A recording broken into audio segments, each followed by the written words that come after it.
आइए तो हम लोग देखते हैं आज रासायनिक अभिक्रिया के प्रकार।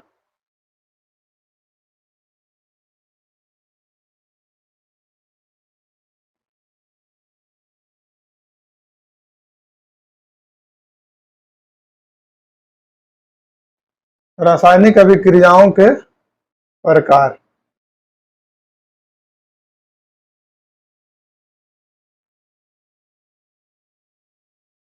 रासायनिक अभिक्रिया के प्रकार में क्या देखना है कि रासायनिक अभिक्रिया होता कैसे है कि रासायनिक अभिक्रिया के दरमियान जो ना तो कोई परमाणु मिश्रण के बाहर जाता है और ना ही कोई बाहर से मिश्रण में आता है। वास्तव में क्या है, रासायनिक अभिक्रिया में परमाणु के आपसी बंधन टूटते हैं, मतलब परमाणु का जो बॉन्ड बना हुआ वो बॉन्ड टूटेगा और दूसरे परमाणु के साथ वो क्या होगा, बॉन्ड जाके जुड़ेगा। तत्पश्चात क्या होता है, उत्पाद का निर्माण होता है, तो रासायनिक अभिक्रिया होती है। परमाणुओं के बीच विभिन्न प्रकार के आबंध के बारे में आप लोग पिछले कक्षा में पढ़ चुके हैं। अब हम लोग देखिए संयोजन अभिक्रिया समझेंगे। क्या होता है संयोजन अभिक्रिया? संयोजन अभिक्रिया क्या होता है कि वो ऐसी रासायनिक अभिक्रिया जिसमें दो पदार्थ या दो से अधिक पदार्थ, वैसी रासायनिक अभिक्रिया जिसमें दो या दो से अधिक पदार्थ आपस में जुड़कर किसी नए पदार्थ का निर्माण करता है, तो कहलाएगा संयोजन अभिक्रिया। जैसे उदाहरण में दिया गया है कि आप कली चूना का नाम सुने होंगे, कैल्शियम ऑक्साइड, या घर में कभी देखे होंगे सूखा चूना जो व्हाइट कलर का होता है, सूखा चूना कैल्शियम ऑक्साइड। उसको यदि हम जल में डालेंगे तो कैल्शियम ऑक्साइड का घोल बन जाएगा। जब कैल्शियम ऑक्साइड को जल में डालेंगे तो बनेगा कैल्शियम हाइड्रोक्साइड प्लस उष्मा। तो इसमें क्या है, इस अभिक्रिया में कैल्शियम ऑक्साइड तथा जल मिलकर एकल उत्पाद का निर्माण कर रहा है, बुझा हुआ चूना का निर्माण कर रहा है, कैल्शियम हाइड्रोक्साइड का निर्माण कर रहा है, कैल्शियम हाइड्रोक्साइड बनाता है। ऐसी अभिक्रिया जिसमें दो या दो से अधिक अभिकारक मिलकर एकल उत्पाद का निर्माण करते हैं उसे संयोजन अभिक्रिया कहते हैं। संयोजन अभिक्रिया क्लियर हो गया कि दो या दो से अधिक पदार्थ मिलकर एकल उत्पाद का निर्माण करेगा तो कहलाएगा संयोजन अभिक्रिया। ठीक है, जब कली चूना को जल के साथ अभिक्रिया करते हैं तो बनता है कैल्शियम हाइड्रोक्साइड और प्लस उष्मा मुक्त होती है। कली चूना को बिना बुझा हुआ चूना कहा जाता है, कैल्शियम हाइड्रोक्साइड को बुझा हुआ चूना कहा जाता है। ये आपको ध्यान रखना है। ठीक है, एक बात और जानने वाला है कि यही जो पहले के जमाने में घर में किसका पेंट होता, अब आ गया है प्लास्टिक पेंट, लेकिन पहले क्या होता था, चूना से ही पेंट होता था। तो वही कली चूना को जल में घोल कर फिर उस चूना को दीवार पर क्या किया था, लिपाई किया जाता था। तो दीवार पर जब लिपाई हो जाता था कैल्शियम हाइड्रोक्साइड का, तो वायुमंडल में कार्बन डाइऑक्साइड से अभिक्रिया कर लेता था और जाके बना लेता था कैल्शियम कार्बोनेट, जिससे दीवार का अधिक चमकता था, क्योंकि वहां संगमरमर का लेयर बना लेता था। तो वही यहाँ बताया गया कि जब कैल्शियम हाइड्रोक्साइड कार्बन डाइऑक्साइड से अभिक्रिया करेगा तो कैल्शियम कार्बोनेट का निर्माण करेगा। यही कैल्शियम कार्बोनेट जो होता है वो संगमरमर का सूत्र होता है, इसको ध्यान में रखना है। उसके बाद और कुछ उदाहरण समझना है संयोजन अभिक्रिया के। जैसे कोयले का दहन, कोयला को जब जलाएंगे, कार्बन को जब जलाएंगे, कोई भी पदार्थ जलने के लिए ऑक्सीजन की अनिवार्यता स्पष्ट है। अगर ऑक्सीजन होगा तभी कोई पदार्थ जलता है। तो जब कोयला को ऑक्सीजन के साथ जलाएंगे तो बनेगा कार्बन डाइऑक्साइड। तो दो पदार्थ मिलकर एकल पदार्थ का निर्माण किया, तो ये भी क्या कहला जाएगा, संयोजन अभिक्रिया कहलाएगा। उसके बाद जल का निर्माण जो होता है, जब हाइड्रोजन को जलाएंगे तो क्या बनेगा, जल का निर्माण होगा। हाइड्रोजन को जलने से क्या बनेगा, जल बनेगा। तो ये भी संयोजन अभिक्रिया होगा। इसी में समझना है, एक बार और इसका परिभाषा देख लीजिए। जब दो या दो से अधिक पदार्थ संयोग करके एकल उत्पाद का निर्माण करते हैं तो ऐसे अभिक्रिया को संयोजन अभिक्रिया कहते हैं। ठीक है, उसके बाद देखना है उष्मा क्षेपीय अभिक्रिया और उष्मा शोषी अभिक्रिया। क्या होता है उष्मा क्षेपीय अभिक्रिया और उष्मा शोषी अभिक्रिया? देखिए, जब कोई रासायनिक अभिक्रिया हो, जिन अभिक्रियाओं में उत्पाद के निर्माण के साथ साथ उष्मा का उत्पत्ति हो या ऊर्जा का उत्पत्ति हो, निर्माण के साथ साथ उष्मा भी उत्पन्न होता हो, तो उसे उष्मा क्षेपीय रासायनिक अभिक्रिया कहते हैं। जैसे हम लोग मीथेन को जलाते हैं तो कार्बन डाइऑक्साइड जलवाष्प बनेगा और प्लस ऊर्जा मुक्त होगी, तो ये भी उष्मा क्षेपीय अभिक्रिया का उदाहरण हो जाएगा। शोषण, हम लोग जो श्वास लेते हैं, तो जब हम श्वास लेते हैं तो हमारे शरीर में बना ग्लूकोज जो होता है वो टूटता है और ऊर्जा मुक्त होती है। तो शोषण भी क्या हो जाएगा, एक उष्मा क्षेपीय अभिक्रिया हो जाएगा।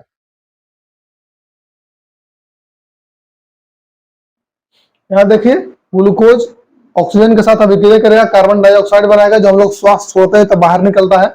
उसके बाद जल बनेगा और ऊर्जा मुक्त होगा। तो वो श्वसन एक कैसी अभिक्रिया है? ऊष्मा क्षेपीय अभिक्रिया है।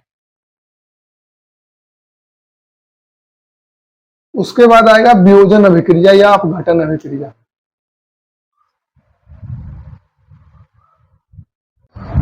आइए समझते हैं वियोजन अभिक्रिया या अपघटन अभिक्रिया।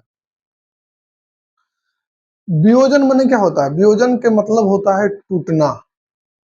अपघटन माने क्या होता है? टूटना। तो वही है वियोजन अभिक्रिया, अपघटन अभिक्रिया। तो वैसी रासायनिक अभिक्रिया जिसमें कोई एकल पदार्थ टूटकर दो या दो से अधिक पदार्थों या दो या दो से अधिक उत्पादों में टूट जाए तो उसे हम लोग कहेंगे वियोजन अभिक्रिया। वैसी रासायनिक अभिक्रिया जिसमें एकल उत्पाद टूटकर दो या दो से अधिक पदार्थ का निर्माण करते हैं तो उसे कहेंगे वियोजन अभिक्रिया। वियोजन अभिक्रिया का ये उदाहरण समझते हैं।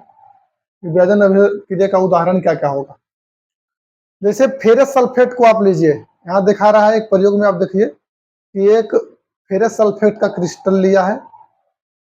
इस फेरस सल्फेट का क्रिस्टल को आप गर्म कीजिए, तो जब गर्म कीजिएगा तब फेरस सल्फेट फेरस ऑक्साइड में टूट जाएगा। आपको दिखाते नीचे इसका समीकरण।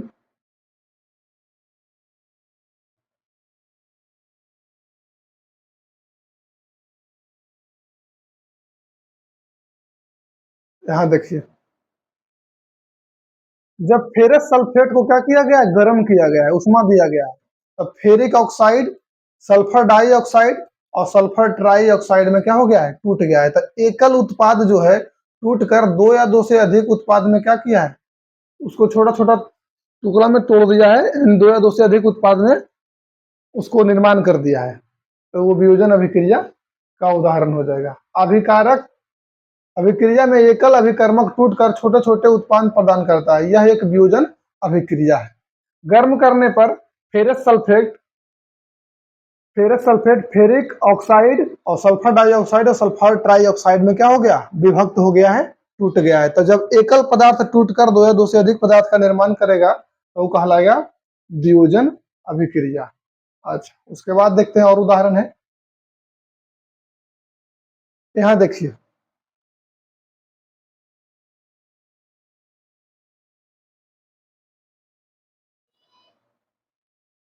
जब कैल्शियम कार्बोनेट संगमरमर को जब कैल्शियम कार्बोनेट को उष्मा देंगे तो वो कैल्शियम ऑक्साइड और कार्बन डाइऑक्साइड में टूट जाता है। तो एकल उत्पाद टूटकर दो उत्पाद का निर्माण कर रहा है, तो कैसे विक्रिया हो जाएगा? वियोजन अभिक्रिया। तो जब संगमरमर चूना पत्थर को हम उष्मा देते हैं तो वो कैल्शियम ऑक्साइड और कार्बन डाइऑक्साइड में क्या हो जाता है? वियोजित हो जाता है। ठीक है। उसके बाद लेड नाइट्रेट के चूर्ण को लेंगे। देखिए PbNO3 होता है लेड नाइट्रेट। जब लेड नाइट्रेट को ताप देंगे तो लेड ऑक्साइड, नाइट्रोजन डाइऑक्साइड और ऑक्सीजन में टूट जाएगा। तो एकल उत्पाद टूटकर दो या दो से अधिक उत्पाद का निर्माण कर रहा है, तो ये भी क्या हो जाएगा? अपघटन अभिक्रिया हो जाएगा। ठीक है। थोड़ा और दिखाते हैं आपको।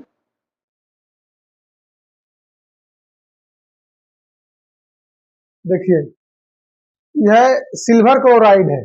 सिल्वर क्लोराइड को जब सूर्य प्रकाश में रखा जाता है तो सिल्वर और क्लोरीन दोनों क्या होता है? टूटकर अलग हो जाता है। ये भी कैसी अभिक्रिया होगी? अपघटन अभिक्रिया होगी, वियोजन अभिक्रिया होगी। उसके बाद सिल्वर ब्रोमाइड को जब हम सूर्य प्रकाश देते हैं तो वो सिल्वर और ब्रोमीन में क्या होता है?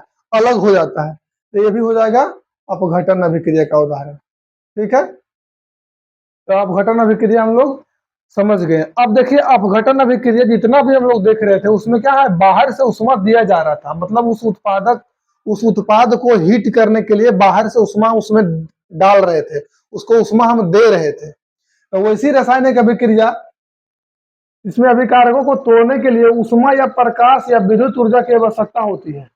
जिन अभिक्रियाओं में ऊर्जा का अवशोषित होता है उसे उष्मा शोषी अभिक्रिया कहते हैं। वैसी अभिक्रिया जिसमें उष्मा का अवशोषण होगा, उष्मा बाहर से दिया जाएगा, उसे कहेंगे उष्मा शोषी अभिक्रिया। एक था उष्मा क्षेपीय अभिक्रिया। उष्मा क्षेपीय अभिक्रिया का था उष्मा बाहर निकल रहा था अभिक्रिया के दौरान, उसको हम दे नहीं रहे थे, उससे निकल रहा था। और यहाँ हम उष्मा दे रहे हैं, तो उष्मा शोषी हो गया, उष्मा का शोषण किया, अवशोषण किया। ठीक है, उसके बाद आएगा, आइए समझते हैं हम लोग विस्थापन अभिक्रिया क्या होता है। देखिए, विस्थापन अभिक्रिया माने क्या होता है? विस्थापित कर देना। कम पावरफुल आदमी को पावरफुल आदमी आके विस्थापित कर देगा, वो विस्थापन अभिक्रिया। आप ट्रेन में यात्रा कर रहे हैं, आप बैठे हुए हैं, कोई आपसे बलवान आदमी आया, आपको उठा के वो बैठ गया, तो हो गया, आपको क्या कर दिया? वहां से विस्थापित कर दिया। तो विस्थापन अभिक्रिया वही होता है कि वैसी रासायनिक अभिक्रिया जिसमें कोई तत्व किसी यौगिक में उपस्थित तत्व को विस्थापित कर दे, तो उसे हम लोग कहेंगे विस्थापन अभिक्रिया। उदाहरण से हम लोग समझेंगे कि एक कॉपर सल्फेट का हम लोग विलयन लेते हैं। कॉपर सल्फेट के विलयन में जब हम आयरन को डालते हैं, तो आयरन क्या करता है? कॉपर सल्फेट से विलयन से कॉपर को विस्थापित कर देता है, वहां पर खुद वो बैठ जाता है। तो यहाँ देखिए FeSO4 बना लिया, कॉपर क्या हो गया? विस्थापित हो गया। तो वैसी रासायनिक अभिक्रिया जिसमें कोई तत्व किसी यौगिक में उपस्थित तत्व को विस्थापित कर देता हो, तो उसे हम लोग कहेंगे विस्थापन अभिक्रिया। समझ में आ गया?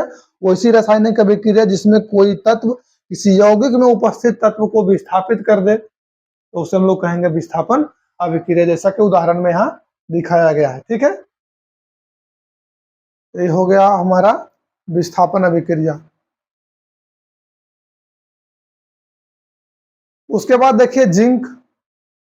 जब जिंक को कॉपर सल्फेट के साथ अभिक्रिया करेगा, तो जिंक क्या करेगा? कॉपर को विस्थापित कर देगा और खुद उसके साथ जुड़ जाएगा, तो जिंक सल्फेट का निर्माण कर लेगा और उसको कॉपर को क्या कर दिया? विस्थापित कर दिया। उसके बाद देखिए सीसा, जब कॉपर क्लोराइड के साथ अभिक्रिया करता है, तो लेड क्लोराइड का निर्माण कर लेता है और कॉपर को क्या कर देता है?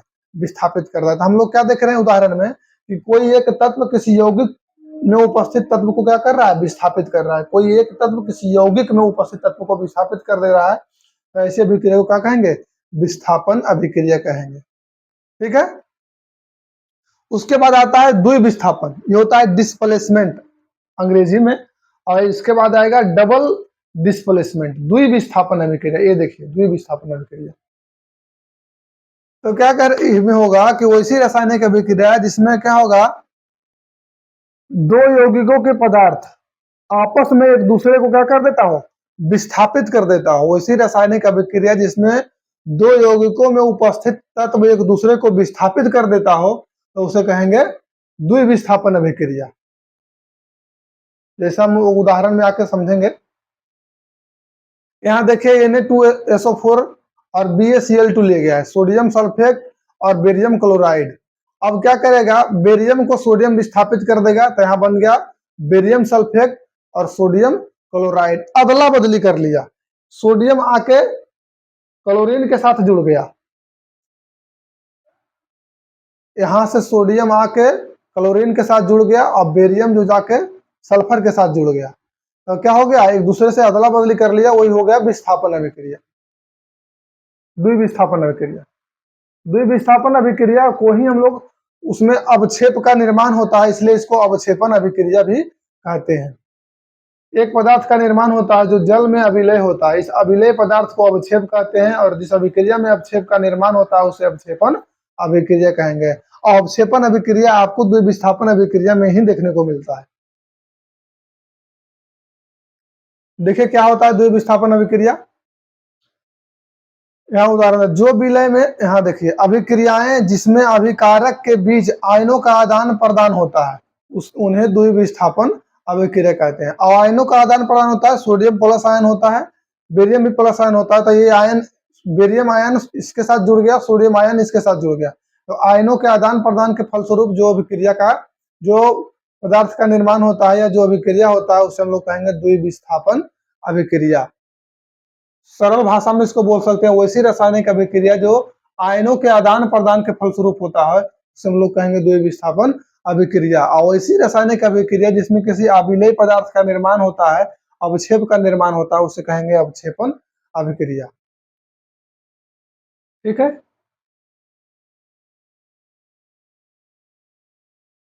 अब आया उपचयन अभिक्रिया और अपचयन अभिक्रिया। ऑक्सीडेशन अभिक्रिया और रिडक्शन, ऑक्सीडेशन और रिडक्शन ये होता है। चलिए देखते हैं कि क्या होता है। उपचयन, कॉपर को जब ऑक्सीजन के साथ गर्म किया जाता है तो कॉपर ऑक्साइड का निर्माण होता है। तो वैसी रासायनिक अभिक्रिया जिसमें ऑक्सीजन जुड़ता हो उसको कहते हैं उपचयन अभिक्रिया, और वैसी रासायनिक अभिक्रिया जिसमें हाइड्रोजन जुटता हो उसको कहेंगे अपचयन अभिक्रिया। या बोल सकते हैं वैसी रासायनिक अभिक्रिया जिसमें ऑक्सीजन जुटता हो, हाइड्रोजन विस्थापित होता हो, हाइड्रोजन हटता हो। उपचयन, वैसी रासायनिक अभिक्रिया जिसमें हाइड्रोजन जुटता हो, ऑक्सीजन निष्कासित होता हो, उसे कहेंगे अपचयन अभिक्रिया। तो यहाँ देखिए ऑक्सीजन कॉपर में जुट रहा है, तो हो जाएगा, यहाँ देखिए कॉपर में हाइड्रोजन जुट रहा है, हाइड्रोजन में ऑक्सीजन जुटा, इस गर्म पदार्थ में कॉपर ऑक्साइड के ऊपर हाइड्रोजन गैस प्रवाहित किया जाए तो सतह की काली परत भूरे रंग हो जाती है, क्योंकि इस स्थिति के विपरीत अभिक्रिया संपन्न होती है तथा कॉपर प्राप्त होता है।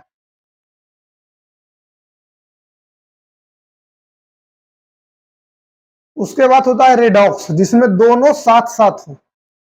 उपचयन अभिक्रिया और अपचयन अभिक्रिया दोनों यदि साथ साथ होता हो तो उसको कहेंगे रेडॉक्स अभिक्रिया। इस अभिक्रिया में देखिए तो क्या हो रहा है कि ऑक्सीजन हाइड्रोजन के साथ जुट रहा है, ऑक्सीजन में हाइड्रोजन यहां जुटा और कॉपर से ऑक्सीजन हटा, तो जुट भी रहा है और हट भी रहा है। उपचयन में क्या होता है, उपचयन में वो लोग जानते हैं ऑक्सीजन आके जुटता है, तो यहाँ हाइड्रोजन में आके ऑक्सीजन जुटा तो उपचयन अभिक्रिया हुआ। उसके बाद देखिए अपचयन में क्या होता है कि किसी पदार्थ से ऑक्सीजन का निष्कासन होता है, निकसता है, तो होता है अपचयन। तो यहाँ दोनों साथ साथ हो रहा है, इसलिए इसे रेडॉक्स अभिक्रिया कहेंगे। किसी अभिक्रिया में एक अभिकारक उपचयित तथा दूसरा अभिकारक अपचयित होता हो तो इन अभिक्रियाओं को उपचयन, अपचयन या रेडॉक्स अभिक्रिया कहते हैं। जिसमें दोनों साथ साथ हो, उपचयन और अपचयन दोनों साथ साथ हो तो हो जाएगा रेडॉक्स अभिक्रिया। ये भी किसका उदाहरण हो जाएगा, रेडॉक्स अभिक्रिया का उदाहरण हो जाएगा। यहाँ देखिए क्या होगा, कार्बन में ऑक्सीजन जुट रहा है और जिंक से ऑक्सीजन निकल रहा है, तो रेडॉक्स का उदाहरण हो जाएगा।